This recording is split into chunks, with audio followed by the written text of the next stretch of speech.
10,000 বছর পর জেগে উঠেছে ইথিওপিয়ার আগ্নেয়গিরি, যাকে বিজ্ঞানীরা বলছেন বিরল ঐতিহাসিক এবং প্রাকৃতিক ঘটনা। তার জেরে ব্যাহত আরবগামী একাধিক উড়ান পরিষেবা। সোমবার কন্নৌর থেকে আবুধাবিগামী ইন্ডিগোর 6E1433 বিমানটিকে ঘুরিয়ে আহমেদাবাদ বিমানবন্দরে অবতরণ করানো হয়।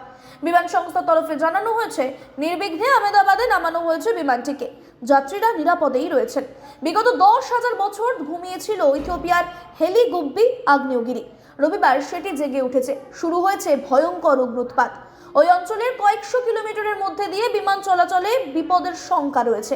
ভয়াবহ ধোঁয়ার কুণ্ডলী আবুধাবিগামী উড়ানপথে বাধা তৈরি করতে পারে, এই আশঙ্কায় ইন্ডিগোর বিমানটিকে আহমেদাবাদে ঘোরানো হয়। সোমবার সন্ধ্যের পর থেকে দিল্লি ও জয়পুর থেকে আরবগামী বিমান চলাচলেও নজর রাখা হয়েছে। বেশ কয়েকটি বিমান সংস্থা ইতিমধ্যে দুর্ঘটনা এড়াতে পথ পরিবর্তন করেছে। উদ্ভূত পরিস্থিতি নিয়ে আকাশা এয়ার এক বিজ্ঞপ্তি জারি করেছে। জানাচ্ছে, তারা আন্তর্জাতিক বিমান চলাচল নীতি অনুসারে আগ্নেয়গিরির কার্যকলাপ নিবিড়ভাবে পর্যবেক্ষণ করছেন।